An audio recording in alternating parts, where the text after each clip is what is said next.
Hey everybody, it's your pal Drew, and I'm here to review Volume 2 of Marc Spector Moon Knight, which lasted quite a bit. It lasted about 5 years, and I just always dug Moon Knight. And there's been a lot of series, mini-series in the 2000s. I liked him from the start when I saw him in Marvel Premiere, I think, or was it Marvel Spotlight? Way back when. I missed the werewolf one because that was a little before my time. And I really took a shine to him. He showed up in the Defenders for a while, and that was pretty cool. And he finally got it. Oh, he showed up in the back as a backup story on the Incredible Hulk, done by this brand new Neil Adams clone named Bill Sienkiewicz, who was, he was doing the Neil, except he was slowly pulling it away from it. But at first, a lot of people start off trying to learn Kirby, or they try and learn Neil Adams, and there's some others that I can't think of at the moment. But then when the first issue of Moon Knight came out, like in 1980, and Doug Mensch, the two of them always did the solo stories together, and including the backups on the Hulk, and wow, they made it one of my favorite books. It was just really, really great stuff. And I think they left around issue 30 or something. I think Bill left at 30. He went over to go New Mutants, and his stuff developed so wild. It was like this primal scream art stuff that was really audacious. And at first I was a touch put off, and then I was like, oh, I get it. Wow, look at this stuff. And then later on, I think to wrap up the book, I can't remember. I'm sorry. Well, then there was a 6-issue miniseries that came out in the mid-'80s, and it kind of bombed. And it was by Roger Cruz, I think, did the art. But they put all these Egyptian trappings on him, like a lot of gold and stuff like that. And I just think the timing was off, and maybe it was too soon. Because in 1989 or 90, finally they brought back Moon Knight proper, because the 6-issue run was more mystical than anything. And it was almost like a test on Egyptian, lore and such, which is cool. But, back then, I guess people weren't buying into that. They were buying into, like, all the new... there's a lot of competition at the time. And then, Marc Spector Moon Knight came out in 1990, and the editor, he hired a young fellow named Chuck Dixon. It was Carl Potts. He had seen Chuck's work on Eclipse Comics and other comics for years and years and years, and small publishers were like the farm team for everything. And, oh, by the way, this is a really beautiful Mark Texiera cover. That's the one I picked. And here's the books. It doesn't tell you. It doesn't show you the covers. Okay, I'm going to take this dust jacket off because I don't want any damage. Because I'll cry like a baby. I will on live YouTube-ish. So already, I love that nighttime. Okay, I'm BSing a little bit. That is, I think it's James Fry, who I really like his stuff. So you got. Terry Cavanaugh writing the bulk of it. Doug Mensch, Howard Mackey, Chuck Dixon, Christopher Priest, Ron Garney, Michael Higgins, Gary Quapis, Art Nichols, James Fry, Alex Saviuk, Dave Hoover, Stephen Platt, Fred Mays, and J.J. Birch, Tommy Lee Edwards, Mark Texiera, Sal Velluto, with Marie Severn, Klaus Janson, Kelly Jones, Norby Fragwell, Ty Templeton, Bill Sienkiewicz, John Paul Leon, and Jim Calafiore. I'm not even going to go into the anchors, even though they are the most important person in the chain. So, issue 35 already. We have 34 issues, mostly written by Chuck Dixon, but I can't remember if he came back for this, or he was gone or not. He might have moved on to something else, like Punisher and whatnot. Nope, Terry Cavanaugh is the new writer. Ron Garney, a very raw Ron Garney, penciling, but he's inked by Tom Palmer. It's almost like lean back and let the other person catch you. One of those trust seminars they have for corporations. It's a beautiful spread. I mean, Garney's one of those guys who's like right off the bat, he knew how to do storytelling. That kind of stuff is not easy to do. And let me get this down a little more. Maybe I can. It's hard. It's such a big book. You know, I can only show you parts of it because it's just too darn big. And supposedly, the brother of Marc Spector, who was killing people, he was killing for no other reason than he just got off on it. He was a sick person. He wore a mask like that, like a Halloween kind of mask. And he was Mark's older brother, or his other brother. They were brothers, just two of them. And he had decidedly died at the end of the black and white magazine Hulk issues, going back to 1980. But here's where the comic starts to get a little superhero-ish. Supposedly, that other guy was an imposter, which is so stupid. It's like, you just know. How would you fake that? How would you fake that? How would you fake a sibling attacking you and they get killed, impaled, blah, blah, blah, and then years later you find out, oh, that wasn't them. You know, it's like not all the plastic surgery or the voice adjustments or whatever can make, you know, me believe my brother, you know, or my cousins or my parents, you know, weren't the actual people. They were imposters. So that's kind of getting right off the bat. Terry Cavanaugh is an interesting guy. I think he was an editor and he became a writer. I like the art.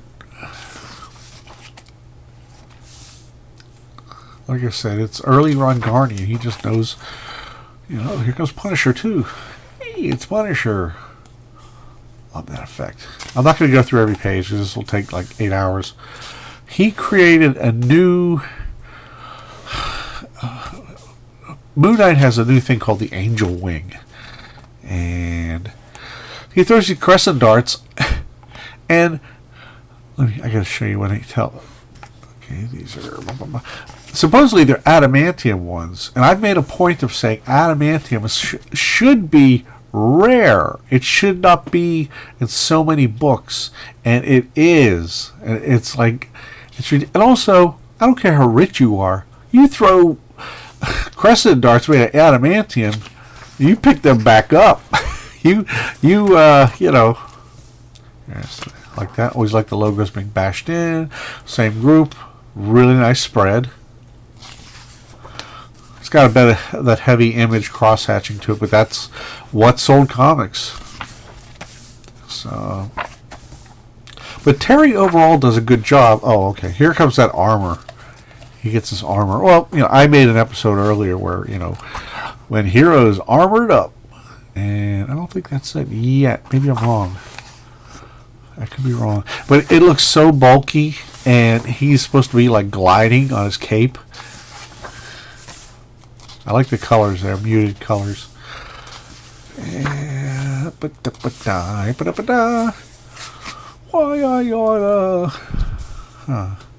have a suit yet. I love that crazed look in his eye. That's like the gun that the minions shoot, like the fart gun. I made a fart joke. Shadow Knight. I don't know who that is. But this is Moon Knight's new costume. I think it is. Shadow Knight. It's like the Pat Benatar song. We're running with the shadows of the night. Anyway, you know, it's cool. It's fun stuff, but it really starts to stray at a point. Okay, there we go. There's that crazy brother of his again. And now Marc Spector has a support team. He has people. Oh, there we go. There's armor. Be it is. And it's not really that unique, but you know, whatever. Well, I'll show you later. He has what do you call, like Zoom meetings with all these other characters that they're his support staff. Like Punisher has microchip, and Frenchie got paralyzed. He lost his ability to walk in a previous episode. And hey, Doctor Doom, hey. Gotta love that.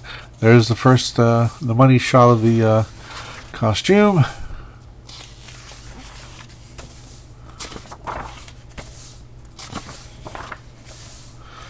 Dr. Doom makes anything look good. He's like the beef bouillon of the soup. Okay. Oh.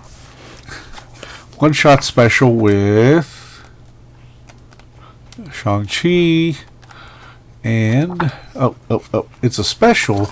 I almost bought it, but I don't know. It was like at this time, I really hated that costume. Oh,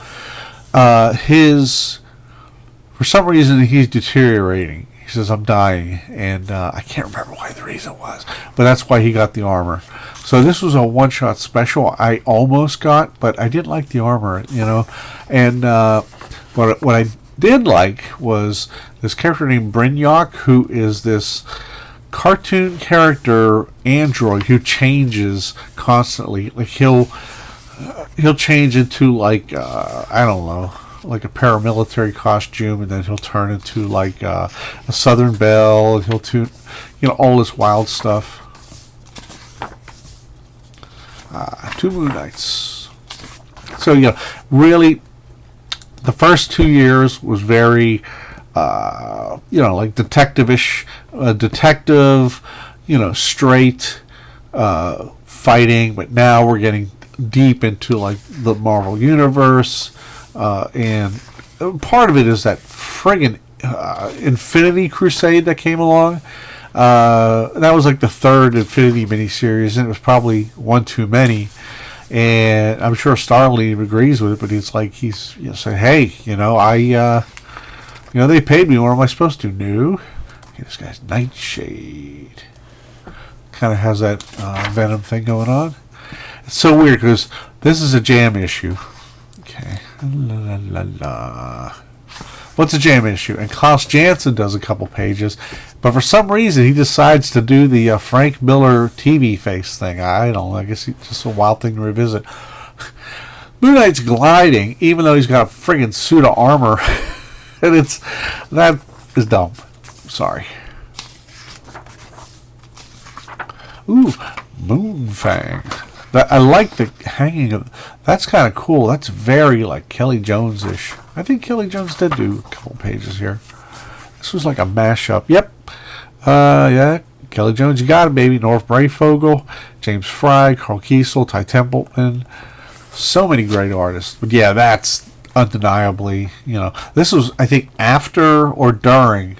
Maybe it was almost a tryout for Batman when him and Doug Mensch made it such an incredible era of Batman.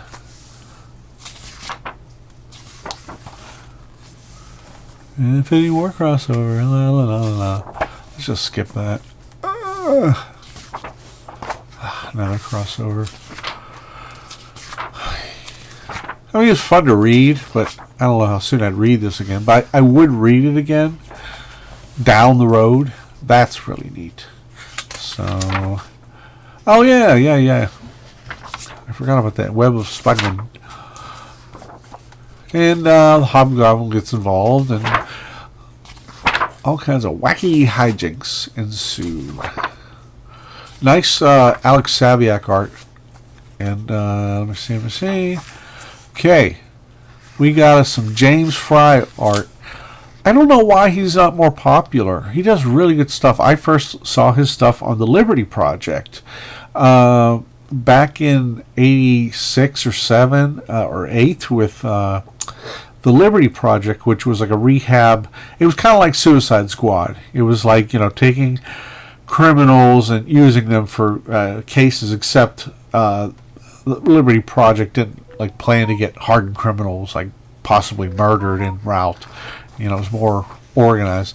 We got James Fry's penciler. I love it. I love it. There's that angel wing of his. Oh, it looks like Batman. How stupid. And it came before Fry came along, so he's kind of stuck with it.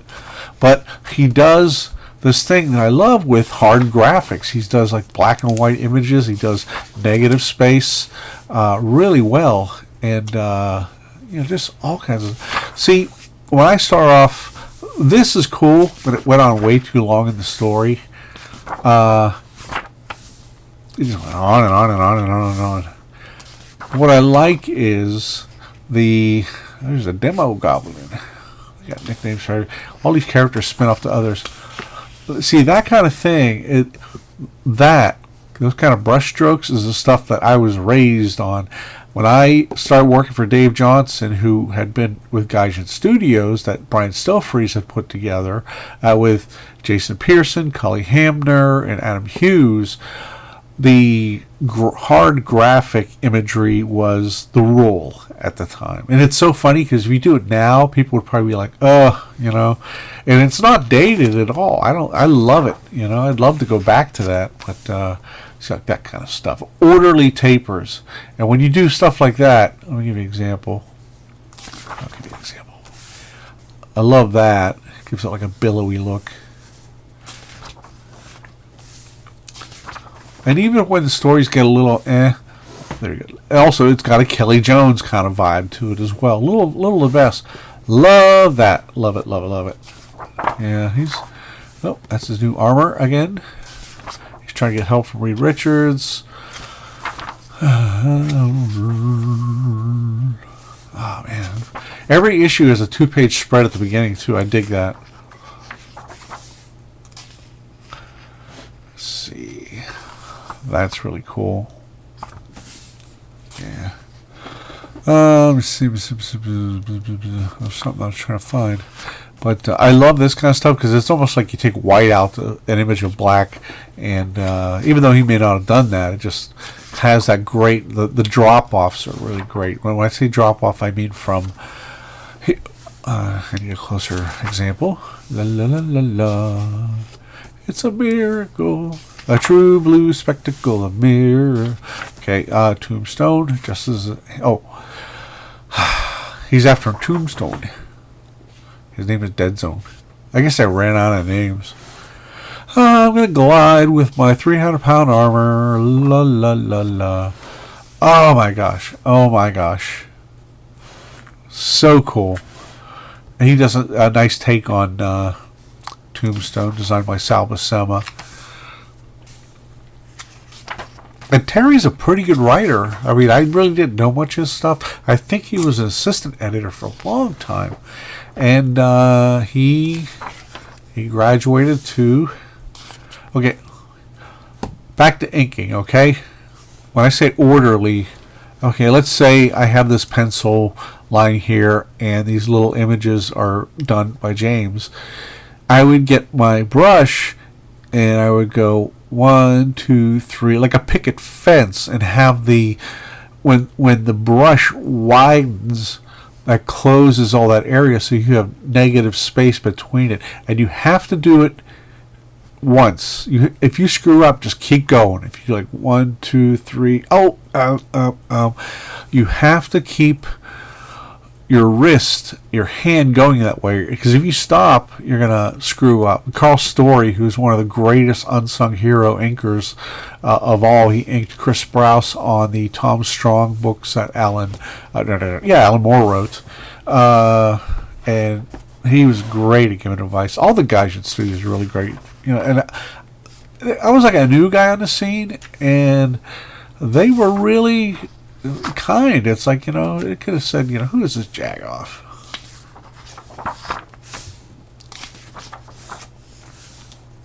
Love that. So he's shooting these. Oh, actually, he's just landing right now. That's great. And it's also borrowing a little bit from later, or no, maybe it also influenced Scott McDaniel. His first stuff, when he went really crazy during what was it, Fall from Grace, was just impossible to read. But by the time he got to Nightwing, it was the best stuff on the stands. I guess you got to feel out your style before you really Let's see, spread for the cover. I totally dig that, man. He's like jumping out, making himself compact. Man, I love that. I just love him. I don't know what happened to him though. I mean, that's really cool. That's something Ron Garney would use a lot of when he did a relaunch of Daredevil, and I think it was with I can't think of his name. I'm sorry. But Charles Soule, I think it was. It was really good stuff. Thor. So the Avengers are having some weird fallout with Moon Knight, but he kind of quit them earlier, so I don't know what happened.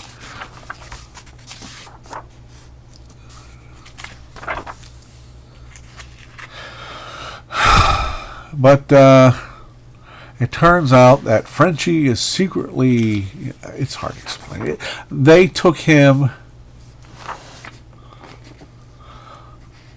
They took him into like a super character, like a bloodline legacy.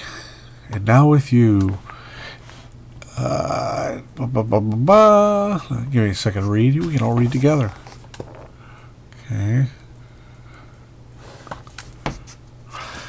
He ends up having this birthright power of some shit that makes no sense. Makes no sense. Wow. Love it, love it, love it. Silva.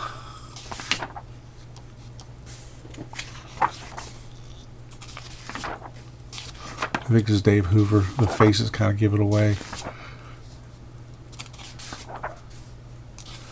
Love that cover.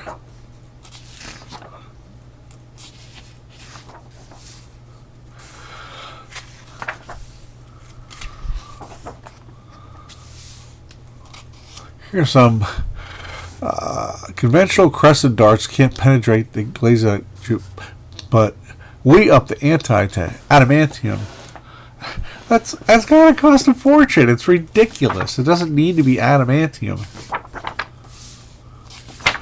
And you got on guarantee.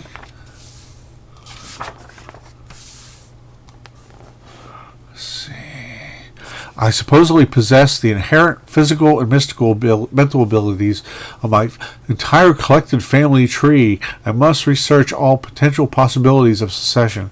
That's Frenchie, or Jean-Paul, or Jean-Luc, who he's been Moon Knight's normal, non-powered right-hand man.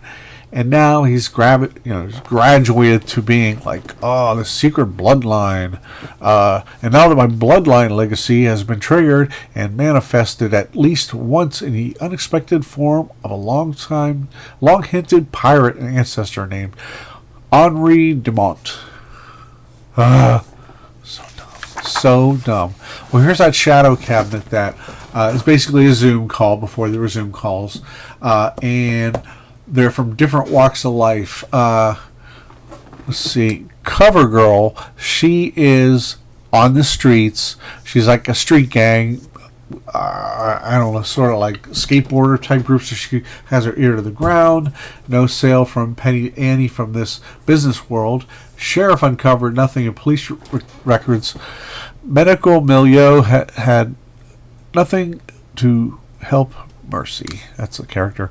Shark came up dry in the legal community, so you're getting like all their jobs through their names, and it's pretty cool.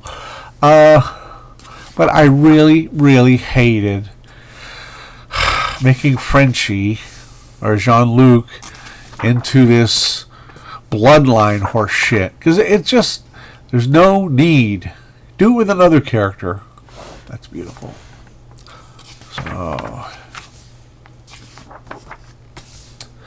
But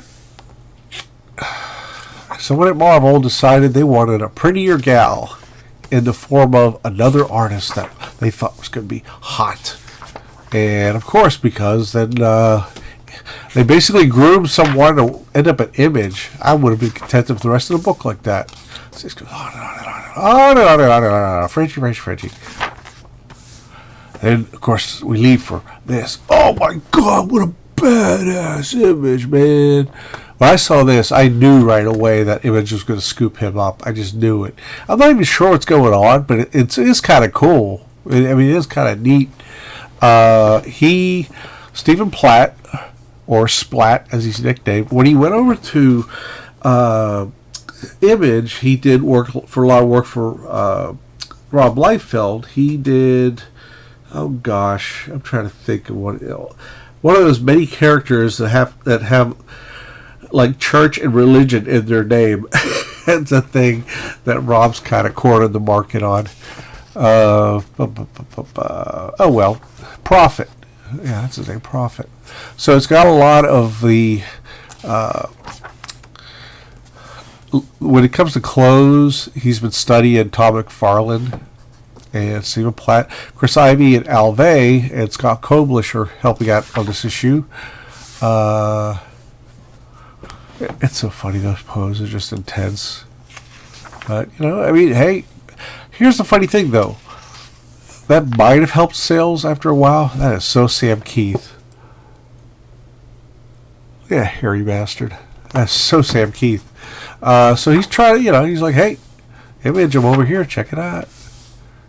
Isn't my stuff pretty? The interior stuff is okay. Like that, man. The flesh on there looks so McFarlane-like. So he's got tons of different influences. This was annoying. I do like monochrome or duochrome panels, but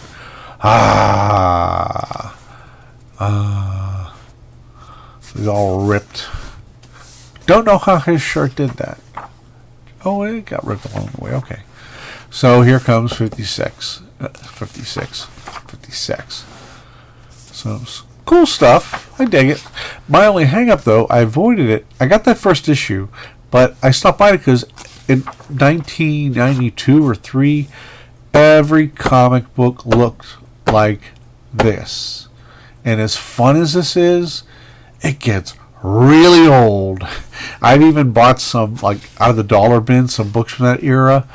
And I look at she's jumping with her ass in the air. Whee! Blah, blah, blah, blah, blah. That's just so, I love that. He's got like this crazy torso. I do like that. That's neato. So, Frenchie's still trying to do shit. I don't know. It's a whole side story. This is kind of neat. It sort of looks like a...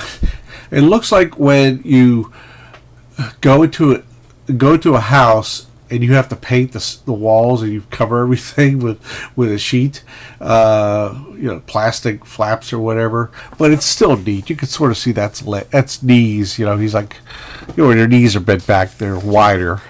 So, yes. Eee. So it's holy cow. Yeah, you would swear that's Todd McFarlane, but that's Stephen Platt, and he's got that thing down. He's got the McFarlane thing down, but he also sort of has his own style because there's like so many muscles on him with all these like folds. It's like if he were to turn that fast, he would rip under the armpits or all the connecting areas. But it's fun, the worst. Here we go, Black Sheep.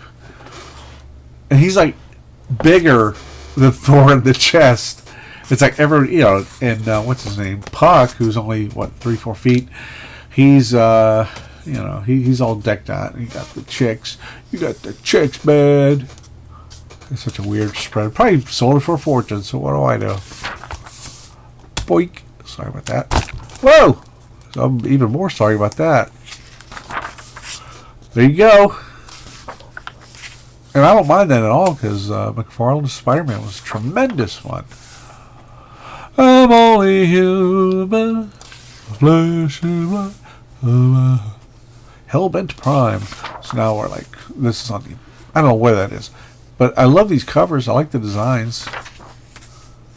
But it's getting a little, what is it? Scott Koblish and Fred Haynes is filling in here. So you only got a few issues in, and, you know, it was probably plenty of time. But, you know, if this guy was going to get into Image, he had to learn to blow deadlines. That's part of what gets you. I'm being a dick, I know. That's kind of wild, too. Splat. That's so funny. He was born to be an artist called Splat. But it's fun. You know, I'm not going to pass judgment for a second, just for a change of pace. So,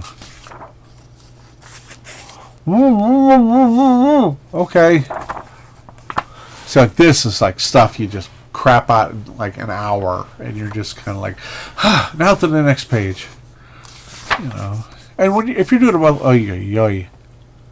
Oy, oy, oy. That's padding, big time. And also here, there's, you know, what's going on in all this room here. But, you know, that is the Image standard. And like, one thing I do like, it's kind of neat how he does the folds over the muscles. You know, I'm sure they're overdone, but it's fun. But, I didn't buy these. I just caught these in the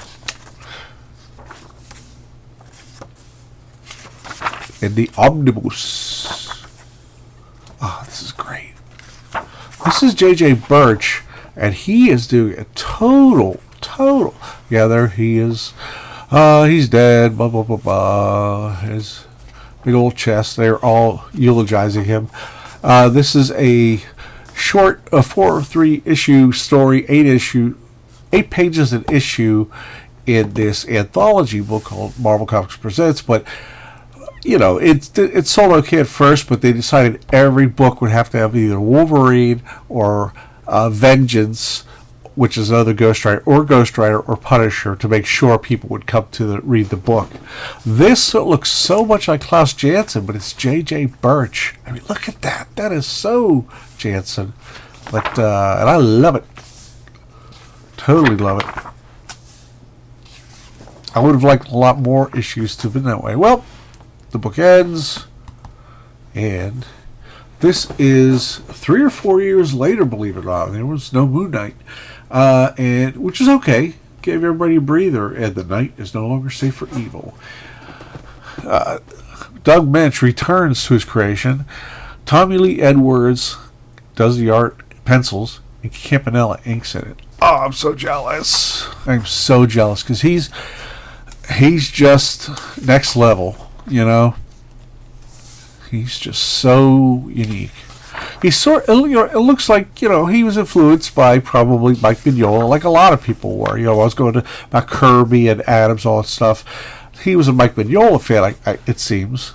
But I like when artists go beyond that. Like they like, and that's what Tommy Lee is doing. And the same thing happened with Ryan Sook. Oh my gosh, he did those covers for the Spectre when Hal Jordan was the Spectre for a while, and then he did. He just, it's like a touchstone. If you move, you just keep moving it and improving, Issue 204. That's the original. Helicopter. So we go back into like Jake Lockley land, first time in any time in the 90s, and he sees his hair bag, you know, guy with the same tea bag, sees Gina, the worker at the counter, you know, she owns the restaurant, and Lockley, you gonna have work for my Ricky and Ray, and because they sort of do undercover stuff. Or they just get around, you know. Man. Tommy Lee. Oh my gosh. Totally digging it. And look, he's not even given, like, I guess he could give him a little more of a physique, but he's giving him a normal man's physique if he's in shape. Wowie. Keep it coming. Yeah, baby. So, where did I go? Oh, we're going into, we get to towards the end. But Jean-Paul Leon, who passed away recently, it's terrible, he finished up the book. And then there was another Moon Knight with Doug Mensch, and this time Mark Texiera, fan favorite. Okay.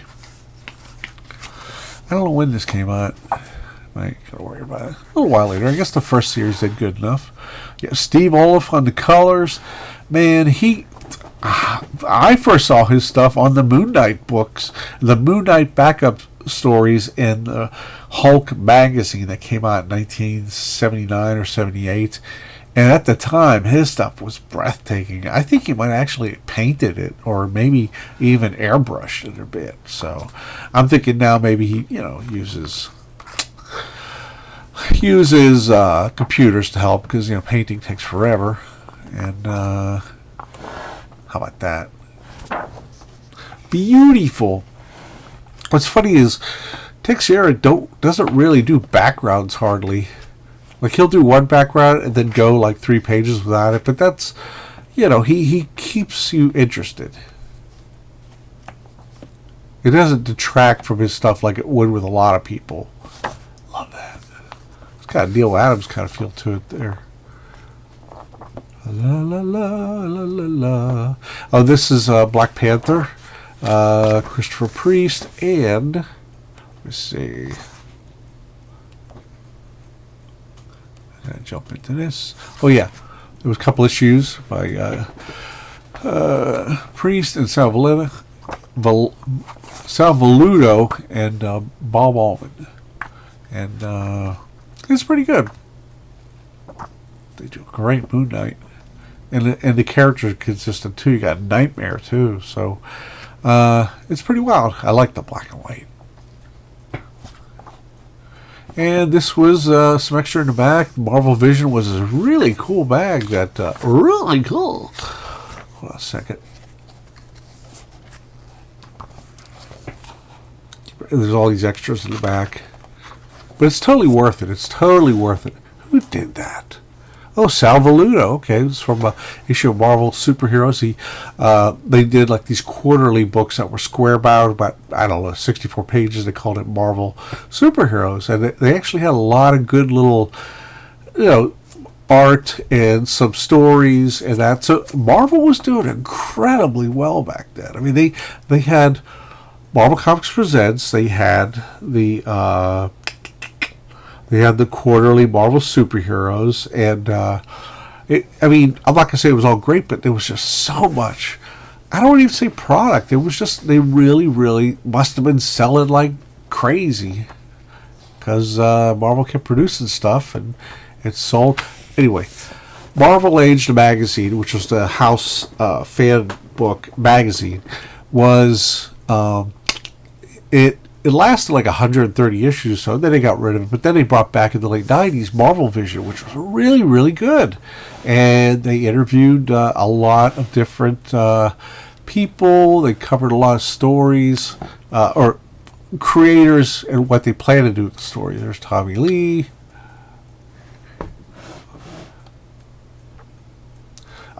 This is another thing. Derek Robertson did a remake. There was a thing called Marvel Sideways. What it was is if like to have a character reimagined completely, and it's Time Slip or Times, I can't remember what it is, but like they did one for Iron Man, they did one for of course Moon Knight, and a bunch of other characters, and it's been collected in a single issue. They didn't do too many of them, but I have to get some original art here.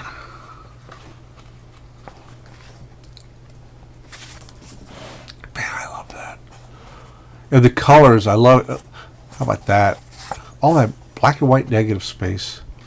James Fry really deserves like some great recognition. But, Mysterious Moon Knight. Throwback to a John Romita type cover. So that's it, everybody. And you know what? It's I'm trying to count the pages, but I guess if I look on Amazon, I can find how many there are. There's a lot. Maybe shy of 1,000 or something like that.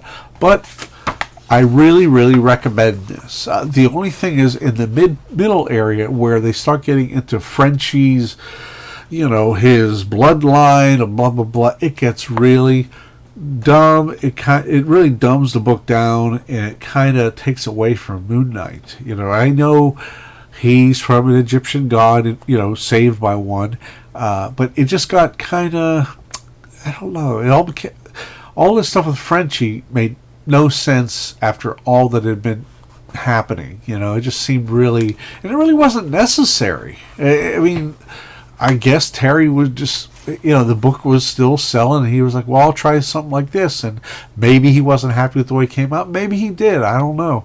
But he also took over Spectacular Spider-Man for a little while.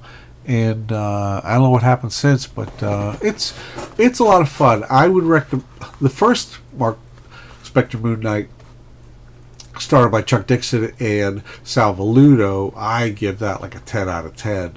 Now, reading this, I had to stop a few times because it was just all this Infinity Crusade horse shit going on that just, like it just rammed right in the middle of a story.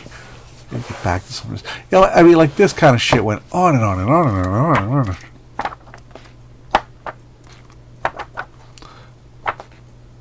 Yeah, like this, like a lot of nightmare scene type stuff, and and it's like, it was so forgettable, and I mean, I know he had to do the crossover, but he just spent a couple issues with like a nightmare, several nightmare sequences, and you weren't sure if they were real or not, and at a certain point, I didn't give a shit. So, good stuff. Really good stuff. Okay, I give the first volume. Dixon and Velluto didn't last the whole era of Marc Spector Moon Knight, but I think Terry took after, Kavanaugh took after, and some other artists. But it was, I would say, I don't give a lot of books a 10. I would say it was a 9. But I would say this is a 7. I like most of what's going on, but there's a lot of other stuff that's ancillary stuff, like the Moon Knight special with Shang-Chi is very cheesy, and just the armor stuff, and then all the Infinity Crusade really stopped me in my tracks, because I bought this 6 months ago, I think, and I couldn't get past it. I kept sitting, and I finally got to the Doug Mensch Moon Knight issues, and fell in love again. So this was probably like a 7.5, and it's worth getting if you get a discount on it. So that's all. That's all I wanted to say, everybody. And but I recommend them both anyway. They're really good, and as they say, your mileage may vary. So anyway. Have a fantastic weekend, everybody. Take care.